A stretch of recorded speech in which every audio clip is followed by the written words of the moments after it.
What's up, everyone? Welcome back to Revenue Reimagined. I am super excited to have Udi Ledergor, the former CMO and now Chief Evangelist at Gong, master of all things marketing, and transparently, one of the very first folks that I followed on LinkedIn, someone that I've looked up to for a long time that I'm stoked to talk to today on the show with us. Udi, welcome. Glad to be here, Adam. Very excited to be speaking today.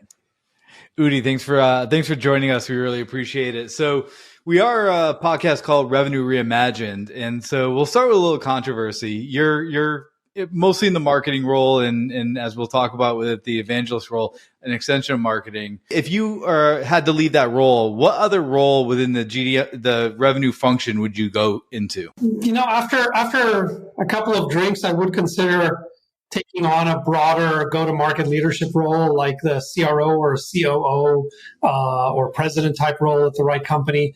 After building 5 marketing teams, some of them pretty successful, like the one I led until recently at Gong, I think I'm kind of done building marketing teams, but would be interested in seeing broader strategic challenges related to go-to-market. CRO, interesting. Awesome.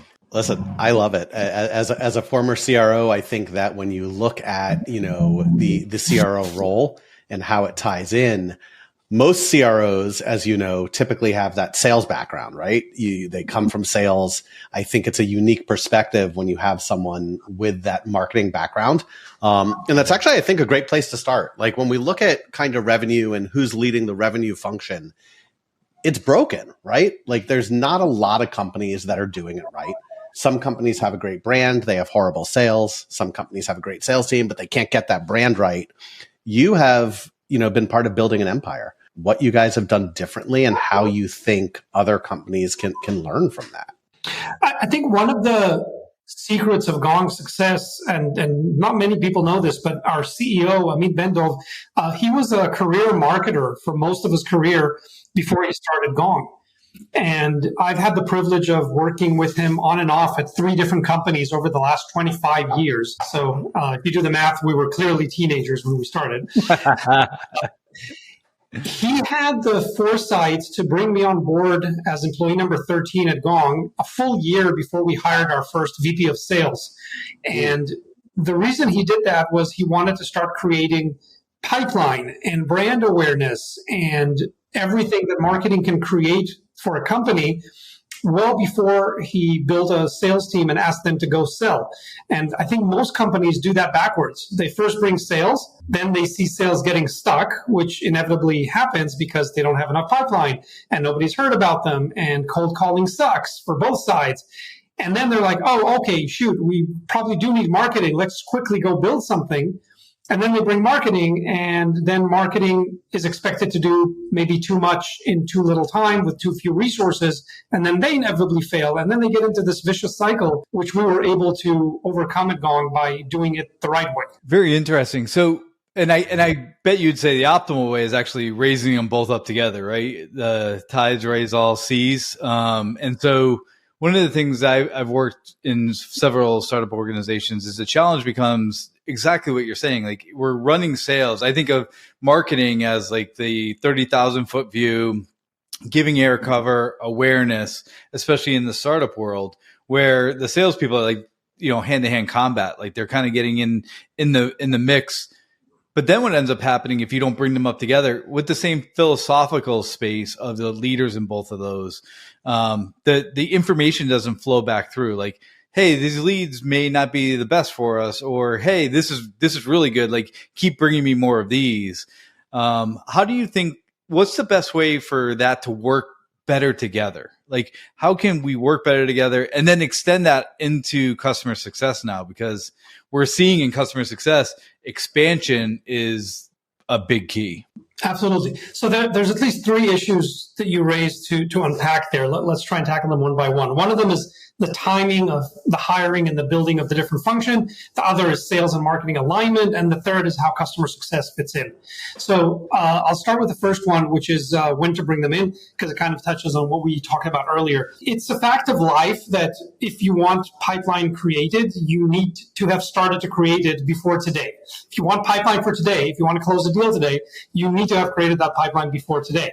And if marketing is going to do what marketing is great at, which is helping or sourcing that pipeline, you need to start with that earlier. You can't bring in a salesperson or sales team and say, okay, you've got to start closing deals this month if you don't have anyone creating pipeline before they showed up and before they inherited the account. So I might be a little biased, but I've seen this work really well at Gong, where we bring marketing in, start creating pipeline, and give some time for that to happen and create brand awareness and create a content marketing engine and just create lots of raving fans of our content and brand even before we ask a salesperson to start closing deals. Love it. So that would be my preference if I had to call the shots on the order and sequence of bringing those functions in. That's number one. I think the worst thing you can do is what I talked about earlier, which is bring in sales with no marketing support, expect magic of them. And when that doesn't work, scramble to put some marketing together that is very short-term focused, because you're going to have to rebuild that a couple of times before you get it right. So that would be the last thing I would do. Let's move on to sales and marketing alignment. And I do think that's another great secret of great companies' success, like Gong. And I've written an article and given some presentation about this where I proposed a question to marketing leaders, and you could ask the same of sales leaders, but I came at it from the angle of marketing leaders. Do you know how your CRO takes their coffee? If you don't know exactly how your CRO takes their coffee, you're not doing sales and marketing alignment right. And this was probably more true during the pre-COVID in-office era when I came up with that sort of LACMUS test for sales marketing alignment, but I'm sure you could easily find a 2023 version of that. Back before COVID, I used to go out once a week with my CRO for a walk and talk, and we used to get coffee, and we used to talk about what's challenging on our teams and what's working and what's not working and how we could be better aligned and what our people could be doing better together. And then we used to show up to the weekly revenue leadership meeting or executive meetings as one front where we agree on the good news, we agree on the challenges, we've got an action plan for how to solve for it, and we go ahead and do what's needed to do. And that allowed us to focus on actually solutioning and driving the business forward rather than finger pointing and questioning each other. And just by showing our people that we are united and we trust each other and we're working together as one team, we're all in this one boat together, it allowed the business to move so much faster. And I've seen in other companies where sales and marketing hardly ever speak to each other, let alone go out for coffee once a week. And then there's the proverbial wall between sales and marketing where sales complain that marketing is just throwing the business cards they collected at some random fishbowl at a trade show, expecting sales to sell to them, while marketing is busy bitching about how sales doesn't know what to do with all this gold and they won't follow up and they're not meeting SLAs and who hired these clowns. So we have very, very little of that at Gong, because we're able to hire the right people, make sure they work together, starting at the top, and then our benches, they are completely embedded one in another, both in how they sit in the office and which meetings they show up to, and the marketing leadership members, they actually sit in the weekly sales leadership meetings. Our ABM program managers are serving the regional heads of sales and they sit at their meetings, and our head of demand sits in the SDR meeting because they work so closely together and they all see themselves as part of the same team. And in case you're wondering by now how Gong CRO takes his coffee, it was a trick question because he only drinks tea. So that is the truth. And I know that because I've hundreds of coffee meetings with Ryan, so I know he takes tea. He's recently started venturing back to decaf, but that's a different story. That's on sales marketing alignment. And then the third and final topic you brought up, Dale, was how customer success fits in. I think especially now where many companies are seeing a lot of churn and retention is no longer guaranteed. Once again, we're all reminded of the old truth, which is keeping a customer is far cheaper than going out there and getting a new one. And so customer success absolutely has to be seen as part of the revenue team. I have specific thoughts on org structures and stuff like that, but it might get a little too tactical. But I do think customer success needs to understand from the leadership down early on, they are not a glorified technical support or cheerleading team. They actually need to make sure that the customer stays happy enough to retain them as a customer and to expand them in any way that the company wants to, whether it's upsell or cross-sell or selling to other teams or licenses or additional products, whatever is possible. So everything that applies to sales marketing alignment also has to apply to customer success and marketing alignment. And needless to say, sales and customer success are essentially one and the same team. Wow. Like, mic drop. There's so much that I could unpack there. I have interviewed with Ryan in the past. If I would have known he didn't drink coffee, that would have been helpful. Because you would have just given that away. Little fun fact. You hit on something that I think is near and dear to certainly my heart, but I think both of our hearts. You got to build the marketing engine first. You have to build the pipeline first. You can't tell marketing today to create pipeline for a deal to close tomorrow. Yet so many founders, and not even founders, so many companies broadly now, when there's a problem, it's, just hire more sales reps. They'll just close more deals, right? Like, but we don't have the pipeline to fix that. We don't have the demand. We certainly don't have the content. When you look at creating pipeline, a lot of people think it's, just hire BDRs, or marketing just needs to, go out there and throw up some like cool articles. It's deeper than that. How did you guys kind of look at generating pipeline early in some of the untraditional ways that have made you so successful? Yeah. So before I directly answer the question, I'll add a couple of asterisks. In my attempt to create some tweet this moments in the previous answer, I oversimplify things, as we like to do. And I think simplifying to an extent is a really good thing, because it helps people understand complicated concepts. I think in Gong's example, bringing in marketing ahead of sales worked really, really well. It's not always going to work that well. And here's an example. One of the reasons this works well at Gong is because we had ridiculously early product market fit. And when I came in, I did not carry the burden of finding product market fit or trying to tell a story to a market that we did not understand, or that we weren't sure that we have a solution that they really need. We were not a solution chasing after a problem. When Amit called me, Amit, our CEO and co-founder, called me, he said, Udi, remember that crazy idea I told you about 6 months ago? We actually built it. We rolled out the product to 12 beta customers, and 3 months later, we told them we're shutting off the beta and they should either shut the system off or become a paying customer. And 11 out of the 12 beta customers became paying customers. That's why we think we have early product market fit. Could you come in and start marketing this thing? And I said, yes, I'd love to. And that is a rare privilege that most marketers are not privy to. And so I would say that early attempts at sales should really verify that you have that initial product market fit before you can expect a standard marketer. And I don't think I'm a brilliant marketer. I think I'm a good marketer, and I come in and I know how to scale something when we understand what value we're providing to what buyer. I think why many marketers are set up for failure is that they are brought in before minimal product market fit, and the CEO or co-founders expect magic from them and like, go bring me 1,000 leads. And then, of course, they fail to bring 1,000 leads because the company hasn't figured out what they're selling, what value it provides, who is the buyer. And even those poor innocent souls that do come in as leads, they cannot be sold to because the company hasn't reached product market fit. And then marketing gets the blame because they're not bringing in supposedly qualified buyers, or they're not converting to closed won deals. So you really have to notice this, whether you're a founder or a sales leader or a marketing leader.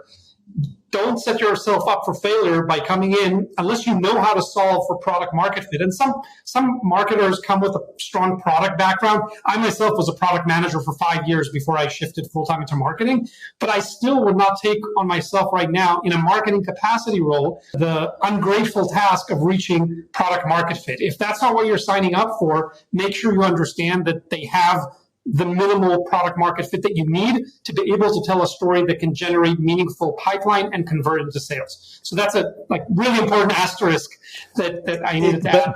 But you're so right. And I don't mean to interrupt you, but having been a sales leader that has gone into orgs that haven't had product market fit, it is a gargantuan task that if that is not your skill set and you're not prepared for it, holy crap, like you have no idea what you're stepping into. And it's interesting. Everyone defines product market fit a little bit differently, right? I mean, the way Amit defined it was, okay, we have 12 beta customers. We turn it off. If they come back to us, then we have product market fit. Yeah, so it's interesting. Like, people are really wanting it. Is that how you would define product market fit, or is that just how he defined product market fit? So that's kind of a lagging indicator that we used. The leading indicators that we used were NPS surveys for every user in our system. We started pinging them with an NPS survey from day one. And now we use something else that's I don't know the official name of the question, but it's a single question. I think Superhuman kind of made it famous when they used it to define their product market fit, which is asking your users, how disappointed would you be if we took this feature or product away? And if they say not at all disappointed or not disappointed, then you know you have a problem. If you have at least 40% of users saying, I'd be disappointed or very disappointed, you know that you're onto something. And we've been using that in the last couple of years for some of the new products and features that we've been rolling out. And it's very telling, because when we see that we have, overwhelming disappointed responses, which is a good thing in this context for those who lost track, if people are going to be very disappointed if we take this product or feature away, we know that this has the potential to sell as a separate SKU. We know we should continue to focus on this. We know there's a market for it. If people are kind of, maybe only 20% are saying that they would feel disappointed if we took this away, maybe we don't bet the farm on this product, and we either ditch this project and focus on something else, or we go find out what it would take to make this a success that the majority of people, or at least 40%, would say that they would be disappointed if we took it away. Wow, there's so many places I could go. Everyone likes to overcomplicate, from what I've seen, NPS, right? Like, I've got an NPS surveys there. I've got like 10, 12, 14 questions that no customer is going to answer. And how in the hell do you discern all of that data and distill it down? I think that one question is important. What do you do if arguably it's a 50-50 split, Udi? 50% want to keep it, 50% say, I don't care. Where do you go? You go and do qualitative reviews and interviews to understand what they're seeing that they like, what they're seeing that they don't like, and maybe the problem that you set out to solve is not painful enough, or the people who are experiencing it are not in a buying position, although that's probably not what you'll find out in NPS, because you're not asking them whether you're too expensive or whether they would pay. You're asking them if they're disappointed if you take this away. But maybe the problem was not painful enough, so your solution cannot become a must-have if the problem is not painful enough. Or maybe your solution is too partial, or it's too clunky, or it's just not the right solution. So go talk to people and ask them, like, what could I do to make your experience better? What could I do to make this happen?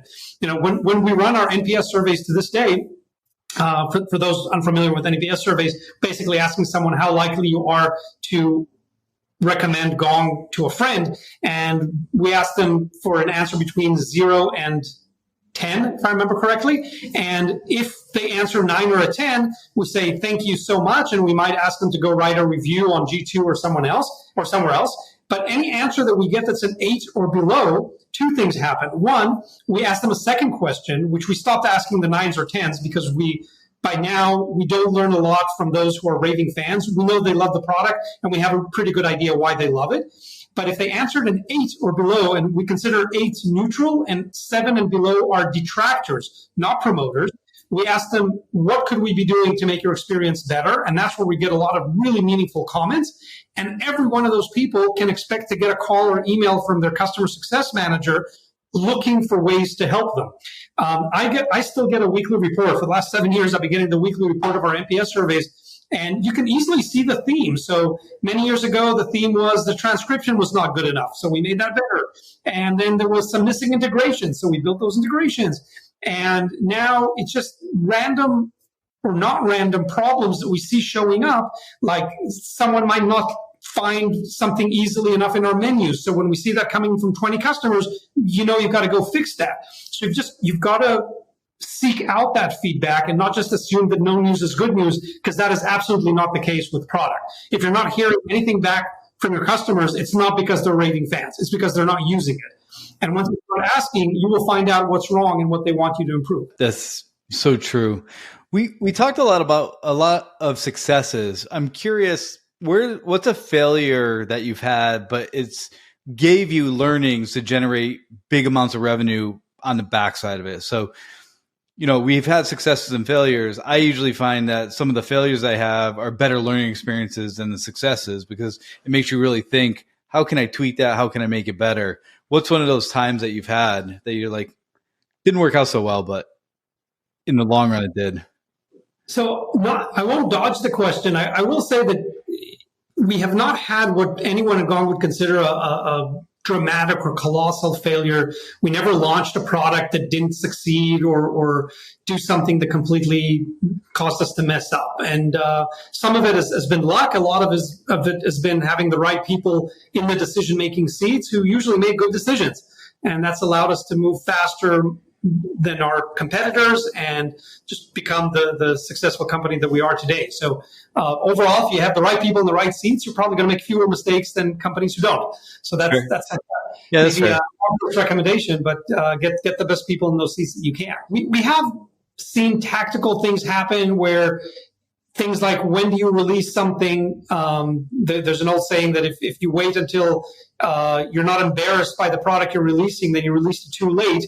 So we subscribe to some version of that. But of course, as a growing company with now 4,000 companies, 4,000 customers, many of them large enterprises, we can't afford to break things and release things prematurely as we did 5 years ago.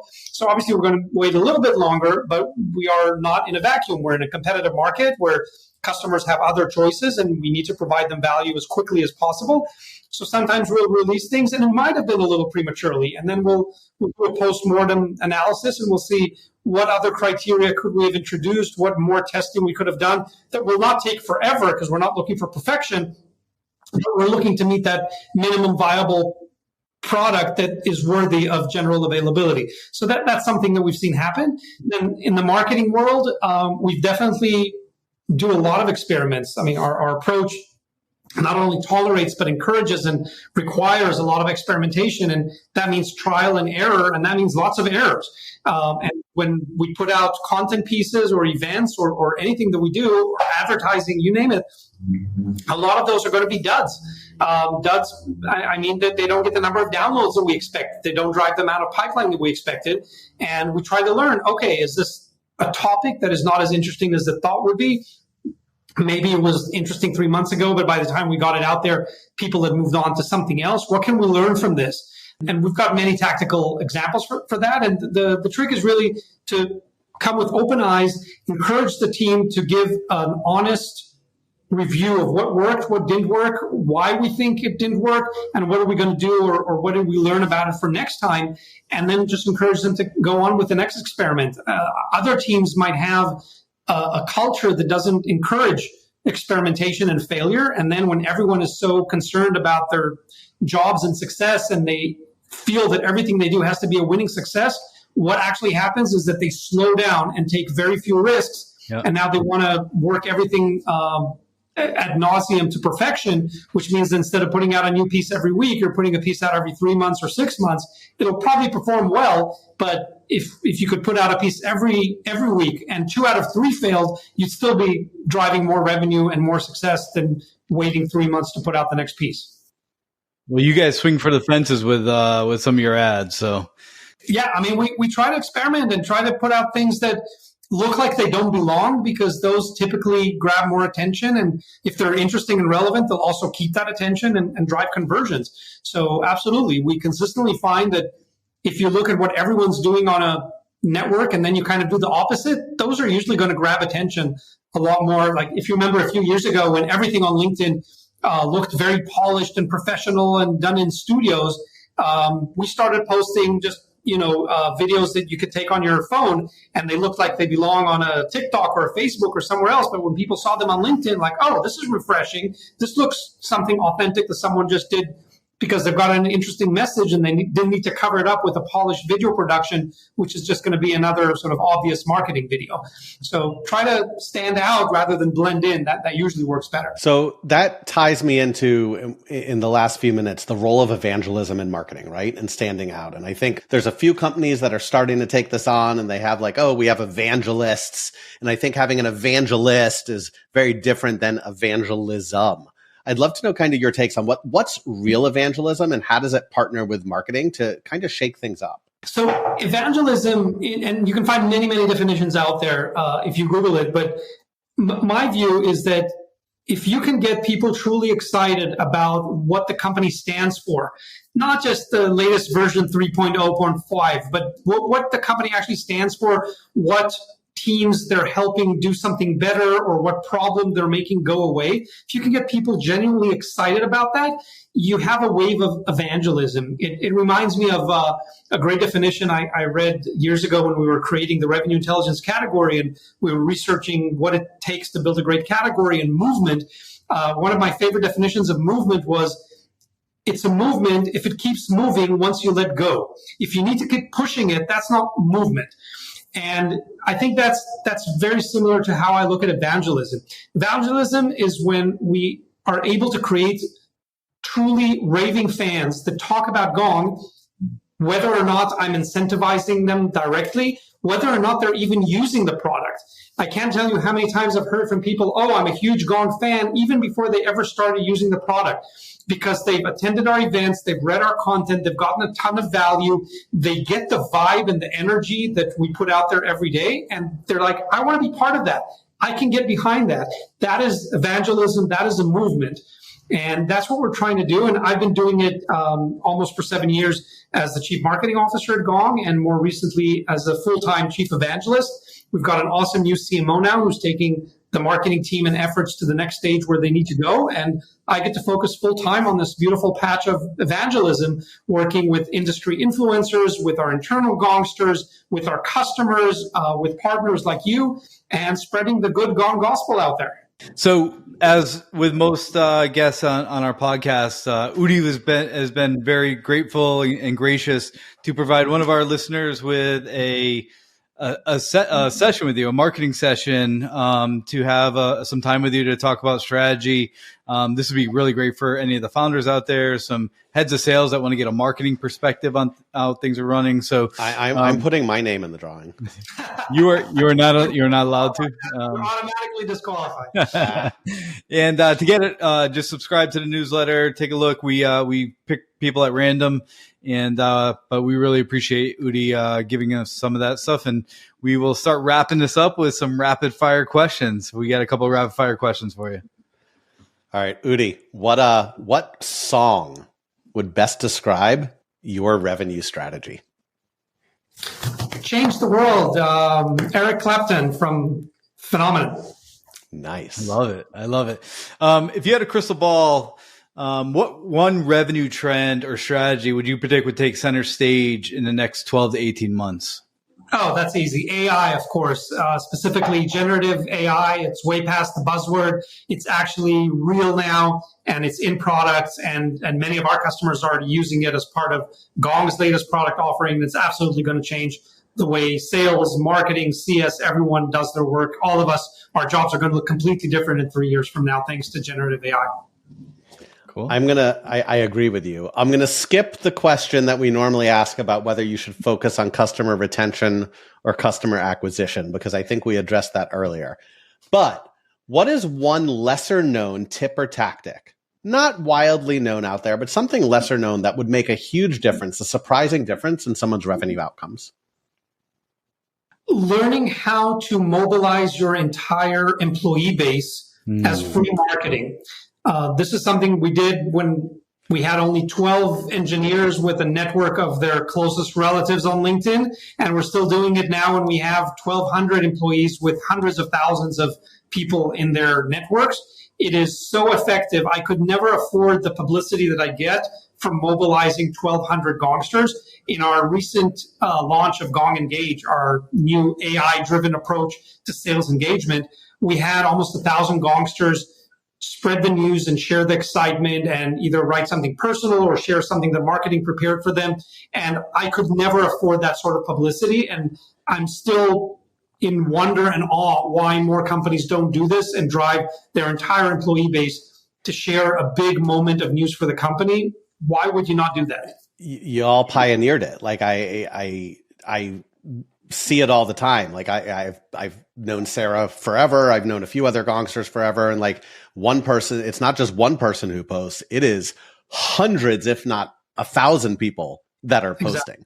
Exactly. So that's pretty cool. Yeah. People don't scale it very well. I've seen people try to like start it up, but I think it's that passion, that burning, that they believe in the product as much as the founders and everybody else in the organization. And that's a very interesting, like, to get that spark is a huge kudos to all the leadership at Gong, for sure. Yeah. I think that's where it starts. I can give a 30-second tip on how to do that. You know, I often get asked, Udi, do you use some secret technology and pop to get people involved and take over their LinkedIn profiles? I'm like, no, dude, like, this is way more simple. All we do is we ask nicely, we make it easy, and I show them what's in it for them. So in Gong's case, you mostly see our salespeople sharing the news. Why do they do that? Because I tell them, here's how the LinkedIn algorithm works. When we publish a piece of content and LinkedIn sees that 500 of you will like, share, and comment on it within the first couple of hours, that tells the LinkedIn algorithm that this is a really great piece of news for salespeople like you. And then they surface that and make it visible to your leads who are sales leaders on LinkedIn. And then we in marketing bring those leads back to you as qualified media. You like pipeline, right? So 30 seconds, like, share, and comment this piece of content. We will bring you more pipeline today. And they do. That's it. Yeah. It is as that simple and complex for people. So I so appreciate that. I so appreciate that. Okay, last one. So earlier in the show, you said that if you would be in a different role, it'd be a CRO. So if you weren't the chief evangelist, you'd be the CRO. Is tomorrow morning first thing? What's the first thing you're doing tomorrow morning?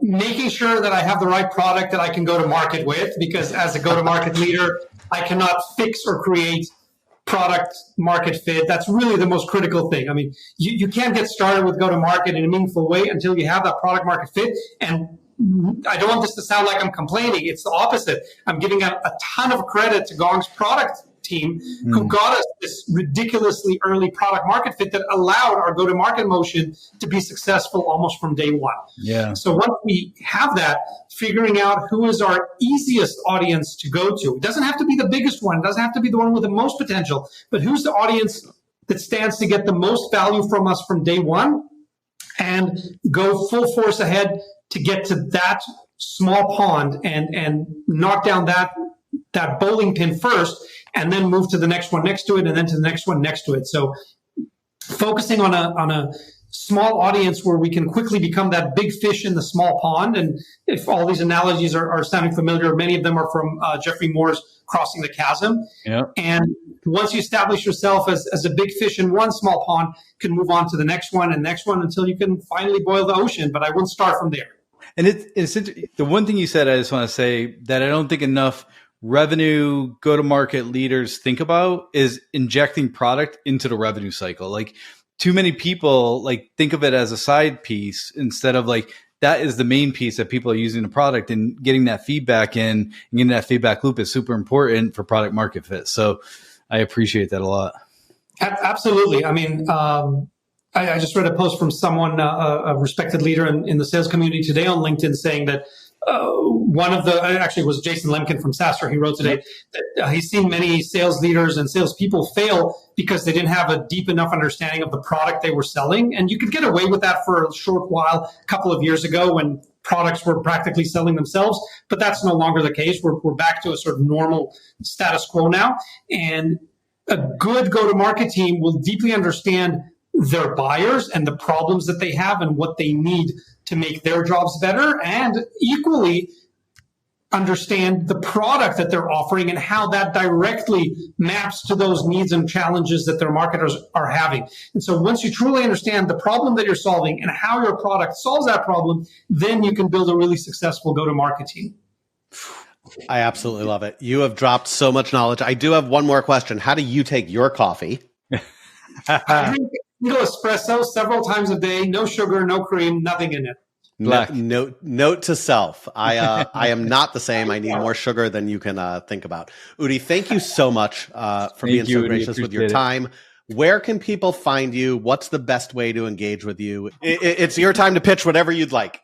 Yeah, so if you've been living in a cave and have not yet experienced the magic that is Gong, please go to gong.io. That's gong.io, and we'd be so happy to show you around, no strings attached, see what we could do for your team. If it's a good fit now, if it's a good fit later, we'd love to help your sales team consolidate on one AI purpose-built platform for sales that all the winning revenue teams are using these days. So that's at gong.io. I am thankfully the only Udi Ledergor on LinkedIn, so feel free to look me up there. I have no competition for the name. So Udi Ledergor on LinkedIn, would love to connect with all our listeners here, and looking forward to giving one lucky GTM leader a free marketing strategy, go-to-market strategy session on how to think about marketing for your product, for your company, what to look for in your next marketing hire, however I can be helpful. Thanks so much for having me today, Dale and Adam. It's been a pleasure. Udi, thanks so much. Awesome.